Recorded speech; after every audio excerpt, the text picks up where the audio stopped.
Hey there, Agile Adventurer. Just a quick question. What if, for the price of a fancy coffee or half a pizza, you could unlock over 700 hours of the best Agile content on the planet? That's audio, video, e-courses, books, presentations, all that you can think of. But you can also join live calls with world-class practitioners and hang out in a flame war-free and AI slop-clean Slack with the sharpest minds in the game. Oh, and yes, you get direct access to me, Vasco, your Scrum Master Toolbox podcast. No, this is not a drill. It's the Scrum Master Toolbox membership. And it's your unfair advantage in the Agile world. So if you want to know more, go check out scrummastertoolbox.org/membership. That's scrummastertoolbox.org/membership. And check out all the goodies we have for you. Do it now. But if you're not doing it now, let's listen to the podcast.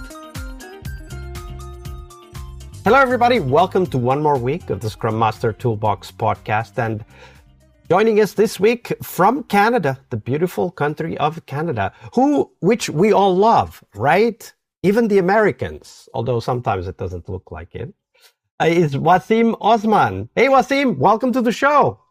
Hey, Vasco. Thanks for inviting me. Happy to be here. And I'm very excited for this conversation. Me too. So let's dive right into it. So let me tell you a little bit about Wasim. He's a seasoned Agile coach and product owner, and he launched his career at a Silicon Valley startup based in New York, and then spent years coaching teams across Canada, helping organizations transform how they deliver value. And he brings a rare blend of Agile discipline and product thinking, which is a very needed blend, let me say that up front. And he's passionate about building technology that drives real business impacts. But Wasim, let's dive into your story. So tell us first, how did you end up becoming a Scrum Master? Absolutely. So it's actually, this was not something that I was planning on, obviously, because I come from a very different academic background. So I studied in finance and particularly stock markets. So I was going to school in the UK back at that time. And even though I was studying finance, I was very much interested in software development from a very early age. And not only just necessarily just programming, but even younger, I was very interested in 3D animation. So those things were always there. I never took my passion as seriously enough to consider them for my career in one way or the other. So that's why I was thinking, okay, so I have to get into much more of a solid subject like finance or anything like that. And so that's where I was going. However, right after I finished school, I quickly realized I did not really enjoy the work environment of a finance professional. It's like a lot of numbers, which is fine. I'm not scared of numbers, but it's just not, it's not necessarily, it was not me. Yeah. So soon after, after I graduated, I was looking for work, I was very confused. I was not sure, whatever that I graduated from, that's not the direction I want to go. So then what am I doing? Right. So I was very confused. And that was when I came across this company, and they were. I understood that this was a tech company. I looked them up online, and I found out I really loved the culture, kind of like the open office concept that they had. A very big departure from finance related organizations. So definitely a plus for me. But I also knew that I was not an engineer. So, so how do I make my way into an organization like that? Because it was a hardcore tech company. So they were hiring for non-tech roles as well. So I immediately applied. I got into the people team of all teams. Really not something that I was looking into, but I had this in my mind that, I was a fresh graduate. I did not have enough experience. So I could, I did not have the leverage to be opinionated. I wanted the opportunity first. I can learn and then make my way into whichever direction I wanted to. So I got in there. worked in the people team for about a year or so. And then within that year, because I was so interested in how the engineering teams worked, turned out that I actually knew a lot about the how the teams worked more than probably a few people, like a lot more than a lot of others, I would say. So at that time, so at the end of like the first year, the company was also looking for like heavily adopting, like moving away from a waterfall kind of setup to a more agile setup for all of its engineering teams. And in order to do that, there was like a big movement at that time going on. And, being a tech company, which is popular at that space, they wanted to make like a PR sort of movement by pushing the engineers and hosting environment, like training programs for Scrum and Agile certifications. So this was like this office that I was working at the time was back in Bangladesh, and this was like this the branch for like of the New York company, New York based company over there. So in the region, the one of the biggest names in like agile Scrum certification program kind of like authorities, I would say, is Pete Deemer. So he was also the co-founder of GameSpot.com. So I knew about him like from like a long time ago, and the company was thinking of bringing him. So he was living in Sri Lanka back at that time, and he was training engineering teams and software engineers across the region over there. So the company was thinking of bringing him in and hosting a few sessions and inviting a lot of the engineers from people in the surrounding area. And so because of that movement, like I was like at that time, I was part of the people team as well as I was like, gaining a lot of knowledge about how the engineering teams worked. I was a big part of like organizing team of those events. And how did that lead to you becoming a Scrum Master? Because I mean, people team to Scrum Master, I mean, I see the connection, but it's not the most obvious one. It is not at all obvious. It is not at all obvious. So what happened was like our company's biggest underlying motivation for hosting those events were to look for engineers that could transform, that were looking into not programming anymore, but more into managerial roles. So the company kind of like identified those to be the ideal candidates for Scrum Masters that they wanted to have. But all the candidates we got up until that point were not necessarily fulfilling what we were looking for. So the company thought, like, if we do a few events, maybe we can find like really good candidates and we can hire from there. That was the underlying motivation. But interestingly, what happened, like after those events were like happened, and we were like being very like involved with that, our head of engineering came up to me one day, and I don't know what was going on in his head. So he came up to me one day and he said like, I have a random question, if you don't mind. I'm like, okay. And he was like, did you think this is a role that you would be considering? I'm like, yes. I'm like, no. Take a few time to take your time, take a few days, and then come back to me. I want you to really think about it. And I was like, okay, but the answer is going to be probably the same.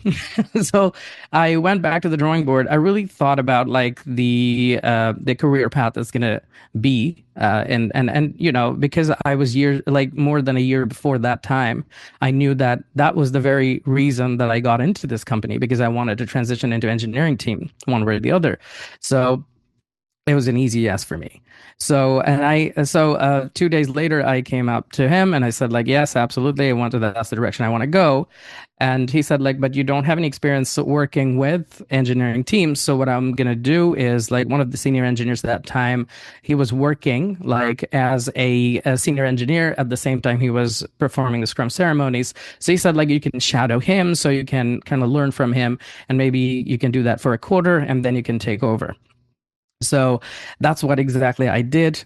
He was also very nice, and the team members were the team that I was being tagged with was also very nice. Um, But I also learned interesting things while doing that. Like I found out like a few of the engineers were not very convinced about the idea. Why do we need a software development industry? We're doing fine. We are communicating with each other. We know what's going on. Why do we need to have this overhead? So and I'm like, and at that time I was not an acting Scrum Master, but I was shadowing him. So I was just learning, okay, so there's like a bit of opinions over there as well. So I need to be aware of that. And I did not want to come across like, as a person who would be imposing. This is a role, so I have to just push it, shove it on you. I just absolutely didn't want it to do that. So I wanted it to be as organic as possible. I was like, if you don't want to do it, we're not going to do it at the beginning. So after that quarter, when I actually had like one engineering team completely assigned to me, I think I'm blessed in the way that engineering team had the senior most engineers. They were working on a very complicated project at that time, and they were very acceptable. They were accepting all the mistakes that I was making. And that helped me a lot into not feeling like, I should like go in a corner and like and not talk about anything, so let them run the show. I didn't have to do that, which is why I think like the two things happens actually because of that. I learned a lot. One, I became very confident, like, okay, so this is how this can work. And the other thing was that a lot of the other engineering teams had a lot of young engineers, and they knew that I just transitioned into this role. And when they saw that I was successfully kind of like being a part of the senior most engineering team, like, okay, maybe he's not so intimidating, So that maybe was like somebody that we can talk to. Yeah, totally, absolutely. So what would be like from that journey, which is quite a journey, right? Like from training in finance to going to the people and culture team, and then eventually ending up as a Scrum Master for an engineering team. What are one or two key lessons that you want everybody to get from this? Because I'm sure that right now people listening to us are actually going through that kind of transition. Absolutely. I think a lot of what happens with any sort of career roles is that like when you look at a particular role, you think, what can I do to go there? I think the homework should start a lot earlier than that. You should absolutely, the person who's looking for a particular role should already have that like direction, like be in that direction before starting even the journey. So, and then things become easier and more organic.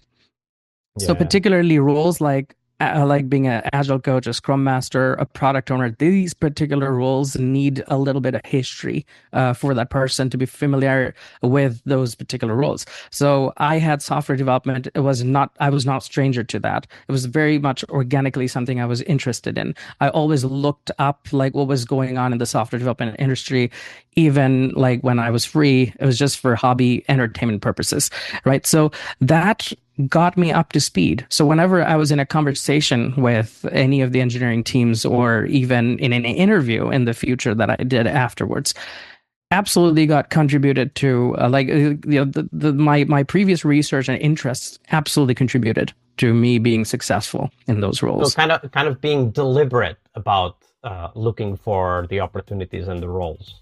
Absolutely. That's a great story. Thank you for sharing that with us, Wasim. Of course.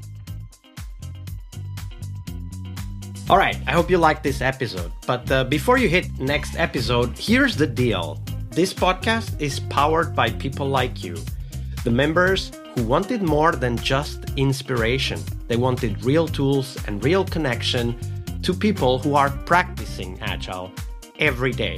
We're talking access to over 700 hours of Agile Gold, CTO level strategy talks, summit keynotes, live workshops, e-courses, deep dive interviews, books, and if you're into no estimates, we got the pioneers of no estimates in those deep dive interviews as well. Agile business intelligence, creating product visions, coaching your product owner courses, you name it.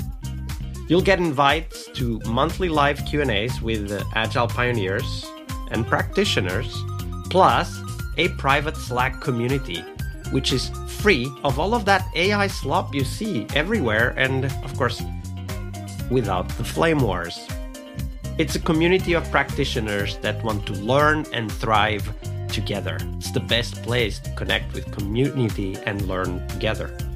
So if this podcast has helped you before, imagine what you will get from this podcast membership. So head on over to scrummastertoolbox.org/membership and join the community that's shaping the future of Agile. And we have so much for you. So check out all the details at scrummastertoolbox.org/membership, because listening is great, it's important, but doing it together, that's next level. I'll see you in the community Slack. We really hope you liked our show. And if you did, why not rate this podcast on Stitcher or iTunes? Share this podcast and let other Scrum Masters know about this valuable resource for their work. Remember that sharing is caring.